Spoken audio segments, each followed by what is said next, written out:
after working with wood for a long time, just like the process of it, I think is like art, because, when you're even like choosing a board out of, the Cascade Lumber, stand-up lumber, little stand-up lumber place, you go in and you look down the board and see, does the board have a bow or not? Does it have a crown?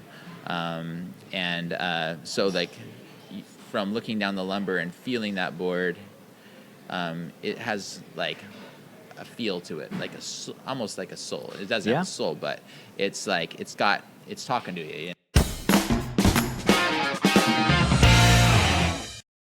Hey Islanders, and welcome to episode 178 of the Camino Voice. Today I speak with the featured Artist of the Month for May. Please welcome Rob Zelk. Hi, I'm Brandon Erickson, and you're listening to the Camino Voice podcast, where I interview local business owners, comedians, singers, and more. I dive into their backstory to find out how they got where they are, what are some of the tips for you to do the same, and find out where they are going. Tune in every week as I interview more of the people you see every day. Hey Islanders, and welcome to another episode of the Camino Voice, where we release a new episode every Tuesday. Well, except for last Tuesday, which I missed, and I apologize for that. Just an interview fell through and couldn't get someone filled in. So anyways, thanks for coming back this week. Hope you guys are having a good week. Here in the Northwest, we're having fantastic weather, and then we've got a big weekend ahead of us here, or actually just happened. I'm recording on a Friday instead of a Monday, which is throwing me off a little bit. But I'm going to say this weekend was great, because I think it will be. We fixed a septic issue that could have been disastrous, but we got it fixed and solved before the weekend, so we're good to go. So looking forward to a great weekend. Lots of sunshine, and a little too hot of sunshine at times. But yeah. Anyway, so that was our weekend. Hope your week was good as well. And so I'm going to jump into this podcast. We get to talk with Rob Zelk, who's the featured artist of the month for the month of May, which, for those of you who are listening and that may be new, that is the third week of May through like the second to third week of April. So not April, June. I can do months. So anyways, that is when. So if you're listening to this podcast right after release, be sure to come out and check it out, because it is really, it's going to be a very unique display. He's primarily doing wood carving, and maybe all wood carving for his displays. So be sure to come on up, check it out. I think they're going to be really cool. But Rob also, so he's a remodeler, and construction is his background. But has always been involved in the art. In fact, his great-great-grandpa actually painted 4 of the large murals upstairs in the Floyd Nygaard Center. So if you ever go up there, be sure to check those out. So art actually runs through his veins, through his family lineage, and so he's continuing that tradition. So we get into all of that stuff and more. We get into a little bit of background of like what Camino was like when he first moved here, and also when his grandpa, when he was here, they came to the island in the early 1900s. 1900s? I always forget how that works. I think that's right. Yeah. Anyways, 19-something. Anyways, so he talks a little bit about walking the gravel road into town. And so, anyways, we get into all of that and more. So without further ado, here's my conversation with Rob. Hey, Islanders, and welcome to another episode of the Camino Voice. Today I'm here with the featured Artist of the Month for the month of May 2023 in the Loft. Welcome to the podcast, Rob Zelk. Thanks, Brandon. It's good to be here. Yeah. Tell us, before we get started, tell us a little bit about Rob. Well, first and foremost, I'm a child of God. I love Jesus. I'm a husband. I am a father of 3 beautiful kids, and I'm a son of 2 great parents who live on the island. I'm a lover of art of all different kinds, and a carpenter, contractor on the island by trade, and so that's kind of like You in a nutshell? Yeah, me in a nutshell. Quick nutshell. Yeah. Awesome. So, have your parents lived here? Did you grow up on the island then? I grew up in Seattle. I was born in Seattle, and I spent the first 11 years of my life in Laurelhurst, which is a suburb of Seattle, kind of by the UW. Okay. And so, I had a good childhood there, and would at Laurelhurst Beach Club spend a lot of time there in the summer, and great memories. Would ride the bus into the U District, Okay. go to the arcades, and go to the climbing wall at the University of Washington. And we spent a lot of time out in they had these marshes out by the Arboretum, and spent a lot of time just playing and having fun, catching grasshoppers and newts, and we had a good time. I had a good time growing up there. And, Nice. Yeah. Very cool. Spent 11 years in Seattle, and then we moved up to Camino. Okay. Cool. Was that I know Seattle was very different back then, but was that still a really big change, kind of moving from the city to Camino? It was a big change. It was a good change, though, because we moved up right when I came out of elementary school, into middle school. And we had always had a cabin on Camino. Okay. My great-great-grandparents homesteaded on Camino on the north end of Utsalati in Okay. the Browns Point area. Yeah. And they grew up, they spent early 1900s, I think they came and Wow. planted some roots. And my parents still live in one of those houses, those old houses. It's been remodeled, but I think it was built in 1926. Okay. And so it's pretty fun to have some history around here. Yeah. That's really cool.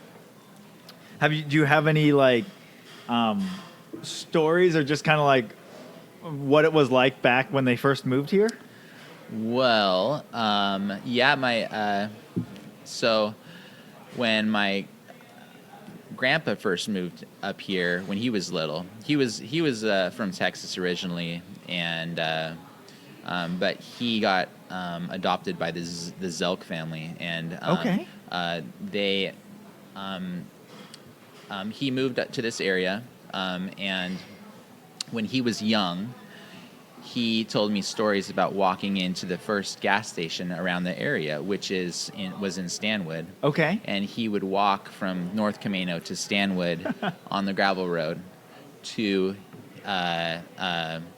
his first job, which was Okay. at the gas station. Then he would walk back, and he said it was exciting when you saw a car. So it gives you an idea of the time. I mean, when I moved up here, there was no Hagen, there was no McDonald's. There was Twin City Elementary was still surrounded by farm fields over there. Yeah. And the whole upper Stanwood area was not there. Right. And so from when I moved up here, it's changed a lot. And, all the,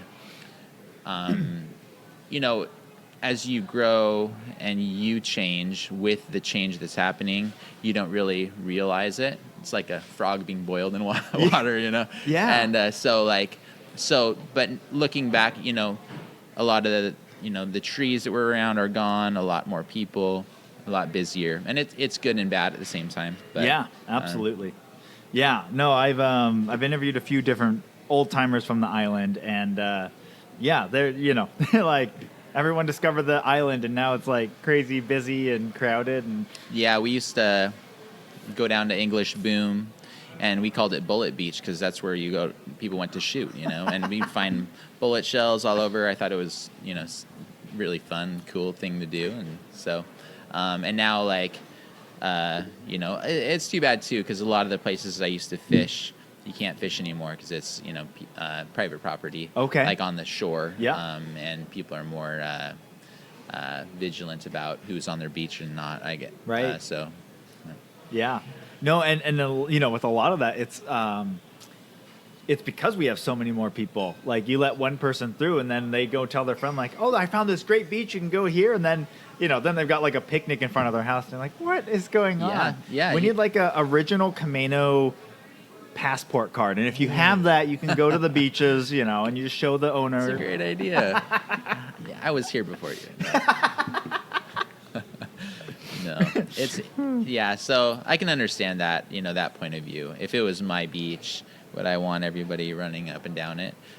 But it's kind of sad at the same time, so it's, there's pluses and minuses. Yeah, absolutely. And of course, me sitting here in one of the bigger, the plaza, and there's been other places too, but, one of the more developed areas on Camino for taking out, trees and other things there. So I guess I can't speak too much to it, but I do, when we moved here in 95, when you drove through Stanwood, if it was like past 7, it was just dark. There was no stores open.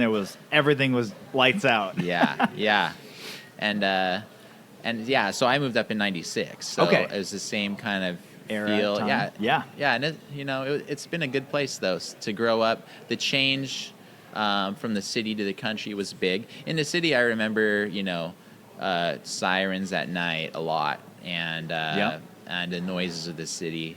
And up here, you do hear, I guess nowadays you do hear once in a while siren, but it's pretty rare. And, the noises are, maybe coyotes in the distance or something like that. Yep. But I loved fishing and being outside. So I knew there was good fishing up here.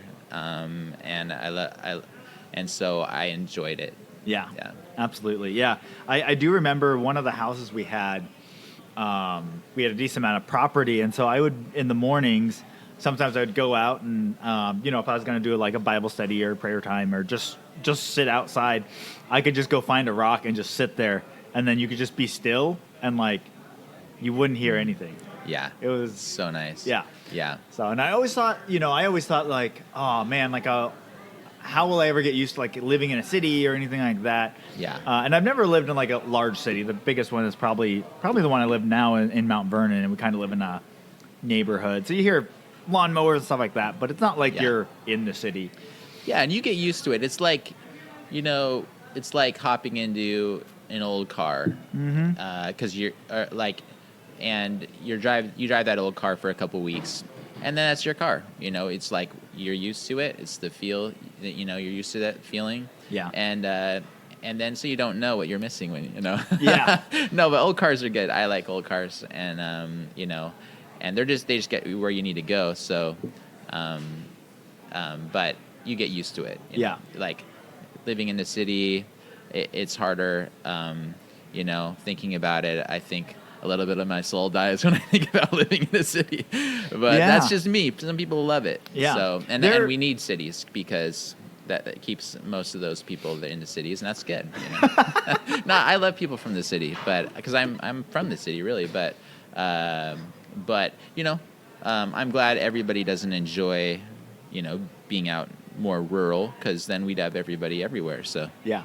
Well, and I do, especially after doing work and being in places and stuff like that. And like I said, I've never lived like downtown Seattle or anything like that, but I've spent a lot of time in cities. And the piece I really enjoy about being in a city is that you get to walk everywhere. Yeah. And the reason you do that is because it's actually more efficient to walk than to actually get in your car, try and circle for a half hour trying to find parking. Yeah. And so I enjoy that piece of it, even when I've traveled abroad to different countries and stuff. Yeah. I enjoy that piece of it. Like, it's fun to walk the city, see the people living their normal lives, and then feel like you're part of them. Yeah, and the people in the city can be amazing that have been there a long time. It's like they put down their great-great-grandparents put down roots in the city, and his dad was a barber or whatever, and this old barber shop you go in and or the old bakery or whatever it is, and there's the history there that's just beautiful too. Yeah. So yeah, that's awesome. Very cool. So when did you get started in art? Is it something that's always interested you, or was there a point in your life where it really hit you? Yeah, so I've been drawing since I was little. And my dad, I could always bring him a picture and he could draw it, like of King Kong I remember, and I brought him this picture of King Kong, and I said, Dad, can you draw me this? And he was like, and he just drew King Kong like exactly like the picture, and I couldn't believe it. Wow. And so my dad is a talented artist, and his mom, my grandma was a talented artist, and my other grandma was a talented artist, and my great grandpa was a painter by trade, commercial. Okay. And he did gold leaf and varnish and banks and gold leaf on windows and stuff. And he also painted as an artist pictures.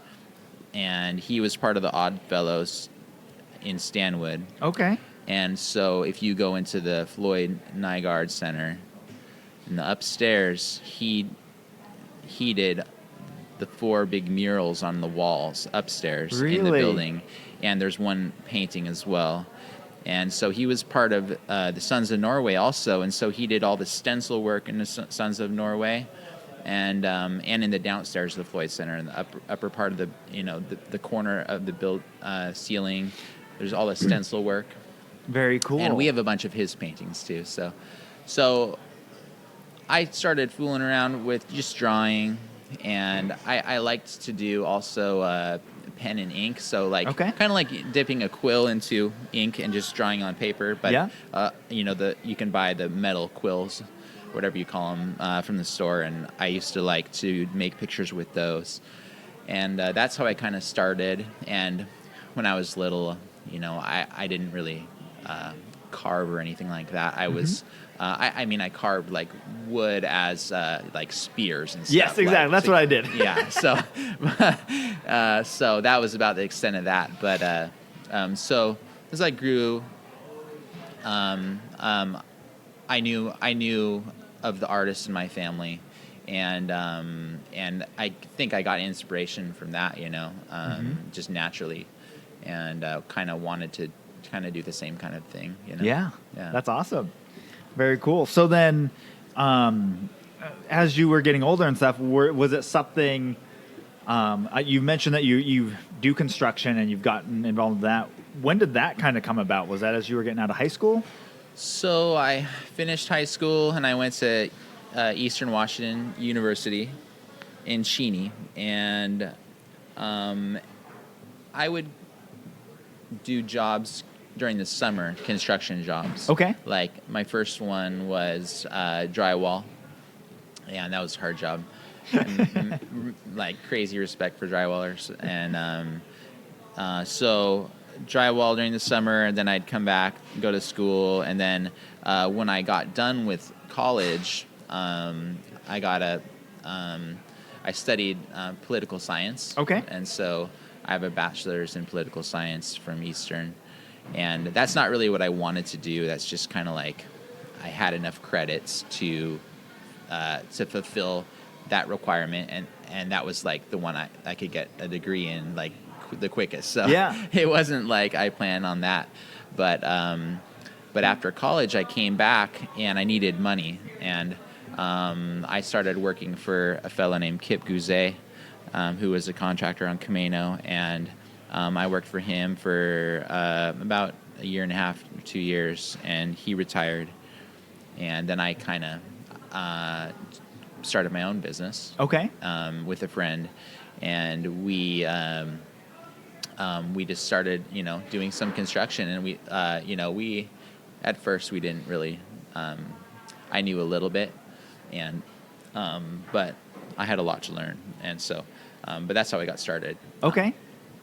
Nice. And so when you were getting started with construction, was there a specialty you were going for, or were you kind of just going for general work? The goal was, we had big plans to have like trucks and like be building, custom homes and, have a fleet and, and we had big plans, but I think, you have plans and God has other plans. And so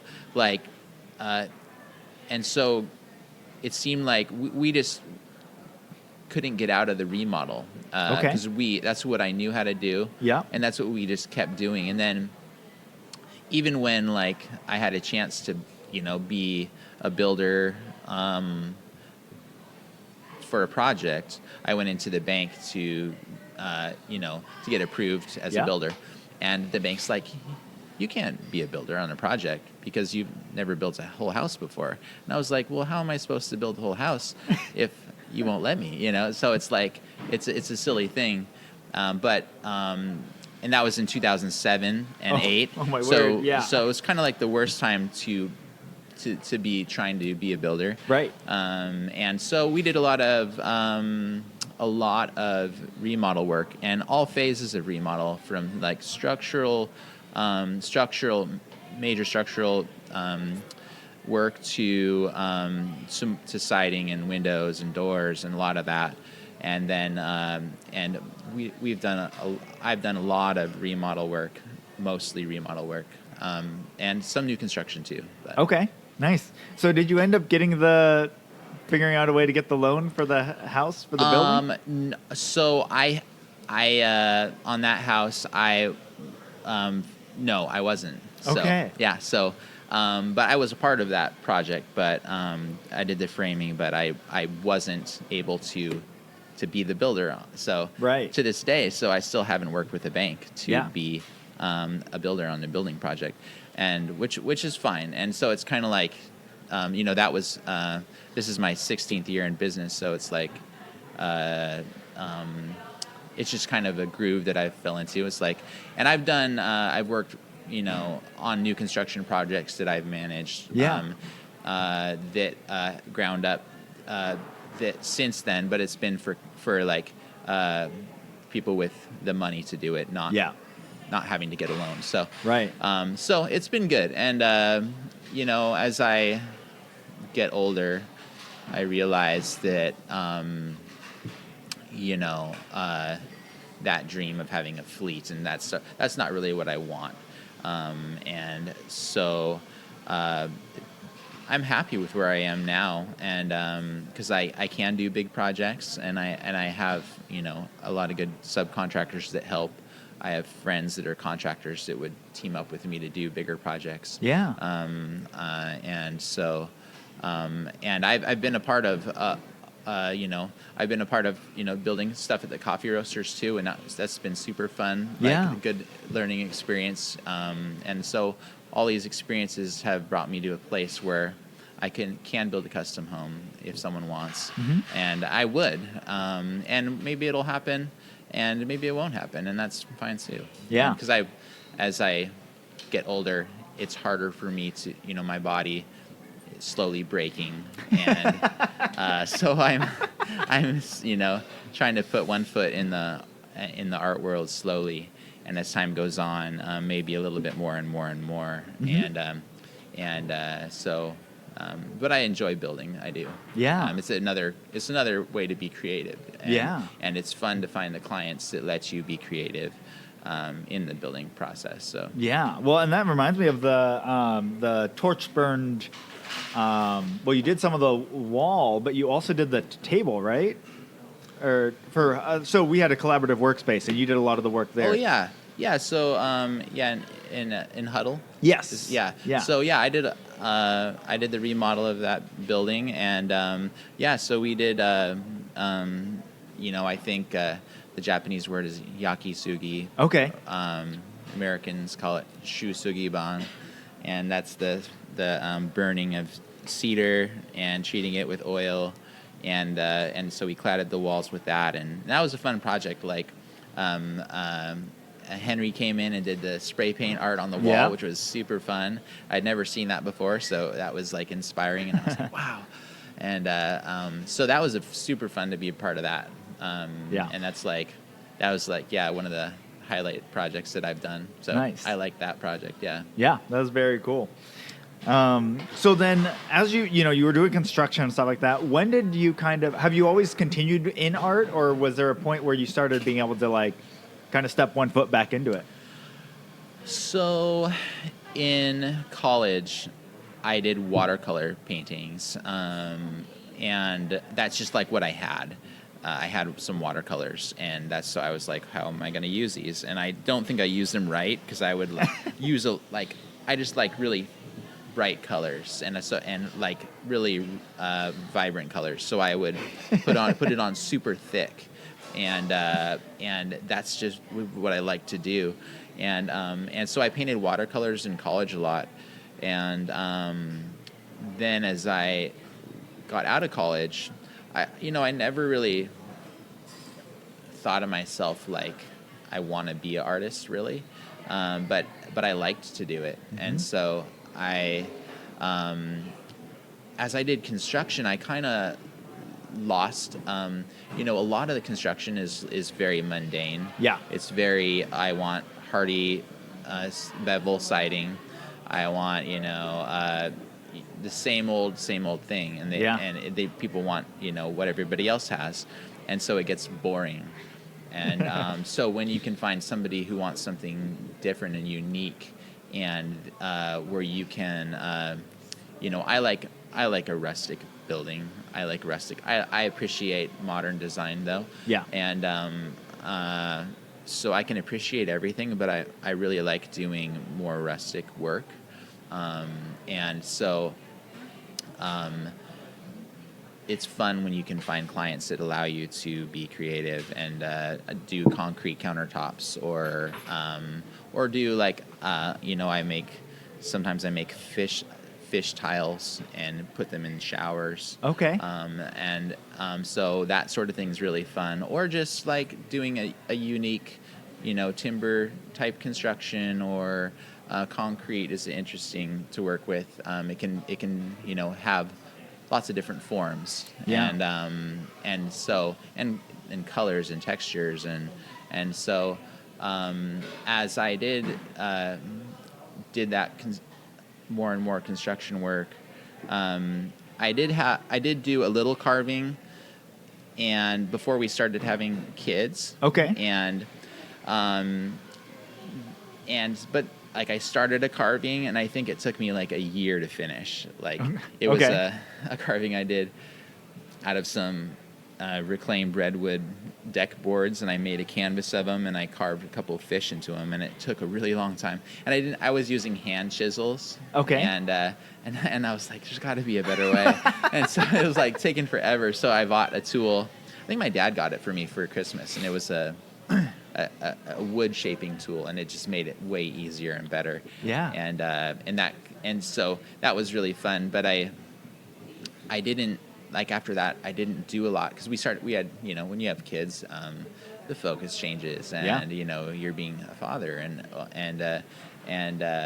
then you have to work a little bit more, and You gotta feed the kids. you got to feed the kids, and so I think it was a while, and so recently I've done more carving than I ever have, and I had a couple big cedars on my property that were topped years ago. So they had these big spires that went up, and one of them fell on our house.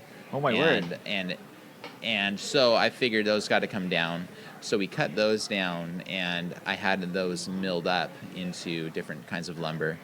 And I have a lot of slab material, and so I have a lot of good cedar to carve right now. Okay. Which is fun, and that's kind of inspired different projects, whether it's like tables or doors, carving slabs, and so I built my deck out of that cedar too. Okay. So a lot of it was decking material and stuff like that, dimensional lumber, but I have a lot of live edge and that sort of thing. So. Yeah, very cool. And was that something that like was kind of a combination of you had done construction, and so you wanted to take an art approach to woodworking and stuff like that? Yeah, so, after working with wood for a long time, just like the process of it, Yeah. I think is like art, because, when you're even like choosing a board out of, the Cascade Lumber, stand-up lumber, little stand-up lumber place, you go in and you look down the board and see, does the board have a bow or not? Does it have a crown? So like from looking down the lumber and feeling that board, it has like a feel to it, like almost like a soul. It doesn't have a soul, but it's like it's talking to you, you know. Yeah. And then flipping it over and seeing the other side. Okay, all right. And then shaping the board, then putting it up on the wall, and it's all a physical like interaction with that board, and and so even putting a board, can be, part of the art process. Just putting a board, wrapping a window or something like that on a building, and but having that idea of all your projects being kind of an art, and I think it makes life more fun. Mm-hmm. And so when you're more involved in it and care about it, it turns out better, I think. And so as I do more projects and have the ability to like build live edge tables or bring some of that rustic wood in and be able to work with that, I can use that in construction projects. And so it has influenced my art. Just the live edge and the bringing it into some projects has influenced my art for sure. Yeah. Very cool. So when you started getting into woodworking, did you take classes or anything like that, or just kind of figure it out as you went along? No, I didn't take classes. So I love Native American art. Okay. Yeah. Particularly, like, I love it. And so I have books on it, and I watch a lot of really boring like shows about the Haida Native Americans who that live up in BC, and like shows about their history and who they were and why they did what they did, and the poles they carved, and the different villages up, and the different styles, and the stories that the poles told. And something about that is really interesting to me. Mm-hmm. And I'm not a Native American, but it has influenced my art, and I appreciate it. So it's a art form that is that's really, really interesting to me. Mm-hmm. Yeah. Yeah. Very cool. So then, what are some of the big projects that you're working on right now as far as on the art side? So right now I'm doing a couple relief carvings. One's of a blue heron, and the other one's of some kingfishers. Okay. And I love kingfishers. They're a really cool bird, and I see them a lot. And so those are carved into cedar. Okay. And so there'll be ones a person could hang on their wall. Okay. And with live edges. And then I have one of eagles. And so I also am carving and making a couple orcas. So the orca, so what it is pretty much just like a big dorsal fin of cedar, and the base is going to be a black cement. And so what I'll do is I'm making molds to pour the cement into, and then I'll mount and shape the cedar fin to the top of it. Okay. And I think I'll probably leave the cedar like a wood, and then have the concrete base just be a different look, a different medium, and try to keep them separate, not try to. So I don't know how turn out in the end. But Okay. I'm going to have those up ready for showing too pretty Awesome. soon. So, yeah. Very cool. So then, when you're doing your creative process and you're planning this out, are you, like we talked about, like when you're even looking at like base lumber, you're kind of feeling it and seeing how it's gonna go.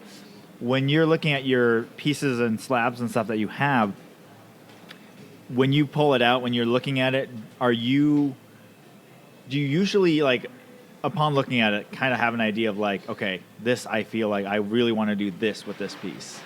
Yeah, sometimes I'll look at a piece of wood and I'll have just from the grain of the wood and where the knots are, it'll tell me something different. Like maybe it wants to be a fish or it wants to be a bird, and sometimes I change my mind too. So it's like I'll draw it on there in pencil or in charcoal, and I'll look at it for a little while. Yeah. And sometimes I'll walk away and then I'll erase the whole thing and then I'll come back and then I'll try it again and maybe I'll flip the wood over and see if I like that one better, and then I'll erase that one and then I'll come back and I'll look at it again and then I'll flip it on its side and it'll be like, oh, that's where it needs to be, and there needs to be a couple of fish. Yeah. And so yeah, it's the wood tells a story. Yeah. And so that isn't like always a quick process. Right. Sometimes it takes some days of me walking by it, and it's just sitting there, and I go and I look at it for a while, and then I draw something on there, then I leave, and then I come back, and then I draw a little bit more. And, okay. And so, yeah, it takes time, before I really dive into it. Like, it's kind of like a construction project too. Like, a lot of times I'll be like, whether I'm working on my house or whatever I'm doing, I'll look at it for a while and I'll think about it. Mm-hmm. And my wife's like, why don't you do something? And I'm like, I am doing something. I am wrapping my mind around it, and she doesn't really understand that as much, but that's part of the process, for me. Yeah. And that's part of the fun too. And it's not something that I just rip into and do it. Yeah. And because that's just not really how I work. Yeah. So. That's a much smarter way to approach construction, which instead of my version, which is you're like, oh yeah, that looks pretty simple. Try and do it. Realize you're missing like 3 different things. Run to ACE, come back, realize I got the wrong things, run to ACE, come back. And so a probably like 20-minute project turns into an all-day project. Yeah. No, yeah, I understand. So when you're working at a medium like wood carving, obviously it's not like a drawing or something where you can just go and easily erase something. Have you ever had it where you have a piece that you've been working on and then a tool slips or whatever and it ruins it? Yeah, so I've had, you have an idea of what you're trying to do, and sometimes you carve the wood too thin or something and it breaks. Or, I'll start off, I start off with a chainsaw, and I rough out everything. So okay. I'll mark areas that I'm going to chunk out, and once I get all those areas out, then I go back in with smaller tools and shape it, get the shape going on. Yeah. And a lot, sometimes the chainsaw will grab a hold and pull it up, pull the bar up, or and so you can't get too comfortable with. It's like with your skill saw or any saw, table saw or chop saw. You don't want to be too comfortable with it, or else that's when you'll end up getting hurt. So respect for the saw, and then but yeah, so when it does happen, sometimes it changes the whole thing, and I haven't had it happen like ruin a piece yet. I probably will, but but usually it's like Bob Ross I think says there's no mistakes, there's happy accidents, or something. So like you can change it and make it work, because it's that's the cool thing about it is, if you really mess something up somewhere, you just change it and nobody knows. So, Yeah, that's really cool. Awesome. So tell us a little bit about the pieces that you're going to be bringing to the loft. Okay, so I have a piece that has two kingfishers in a cedar slab, and the kingfishers are sitting in a tree, and one's just kind of bedded down, the other one's kind of more alert and looking around, medium is cedar, and then one is of a blue heron, kind of walking through the marsh, and it's the moon. There's a moon is kind of out in the piece, and shining up above, shining down on the heron, and then the other one's of two eagles perched in a tree, and that's a bigger one, and then I'm gonna bring the orca is swimming. There's 3 of them, and they're kind of surfacing. So what you'll see just the big fin coming up, and then a little bit of the back. Okay. And then they kind of they're coming up from the floor. Yeah. And so you don't see any other part of them, but a bit of the back and the big dorsal fin coming up. Okay. And so they're hunting for some salmon. Very cool. Yeah. Awesome. Well, very cool. So again, his show is going to be up from the 3rd week in May through about the 2nd to 3rd-ish week in June. So if you're listening to this podcast during that time period, be sure to stop in and see that. Awesome.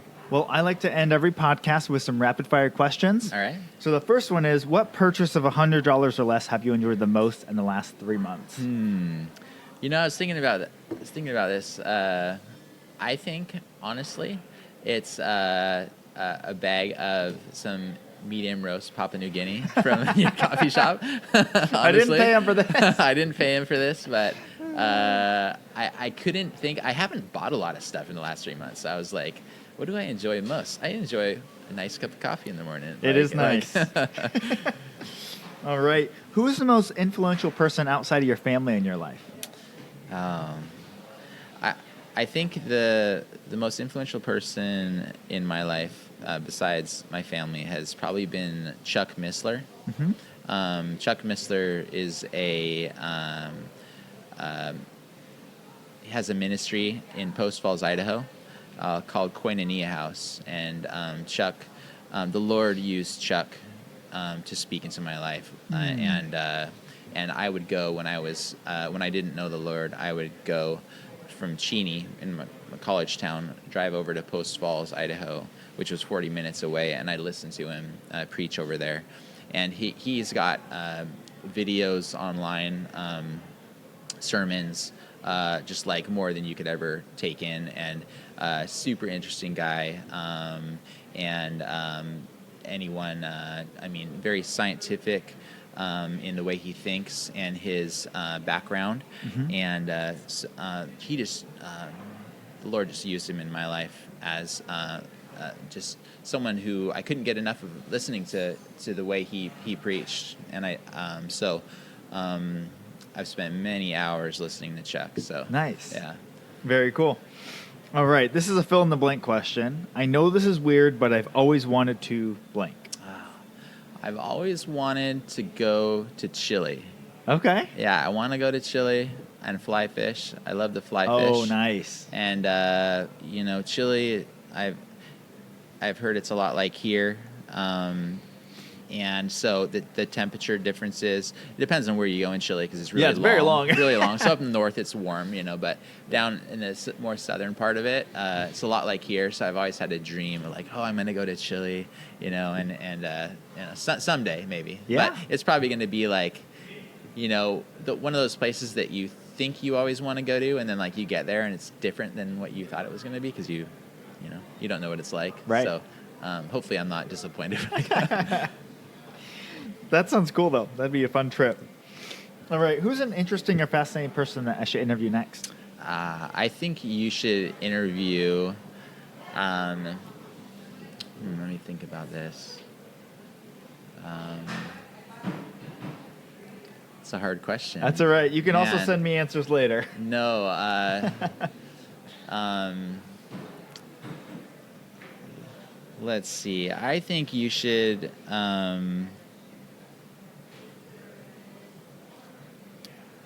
Let me think about that. Yeah. No, you're good. I'll bug you later. All right. And lastly, what piece of advice would you give your 20-year-old self? My 20-year-old self. Gosh. My 20-year-old self didn't know the Lord and wouldn't even give God a chance. And so I'd say, give God a chance, because he changed my life. Jesus changed my life. So I'd have to say, don't take life too seriously, and enjoy it because, tomorrow isn't promised to you. So, yeah. So yeah. Awesome. That's what I'd say. The person that you should interview, man, I had someone in mind. Let's see. I think you should interview. I think you should interview an artist on the islands. His name is Glenn Nash. Okay. Do you know Glenn? Yeah. You do? Have you interviewed him? No, I haven't. You haven't? Well, Glenn, I used to paint with him like once a week for a period of time, and we'd go to his house and we'd just sit and paint, for an evening. And he's super interesting, talented artist, very talented artist, and he's like one of the most humble artists I know. He doesn't sell art, and so I try to encourage him too, but I think he would be fun to interview because he's got lots of good stories too. So yeah. All right, that's a great suggestion. Well, thank you so much for joining me on the podcast today. Thanks, Brennan. I appreciate it. Yeah. It's a pleasure. And Islanders, I will talk to you on the next one.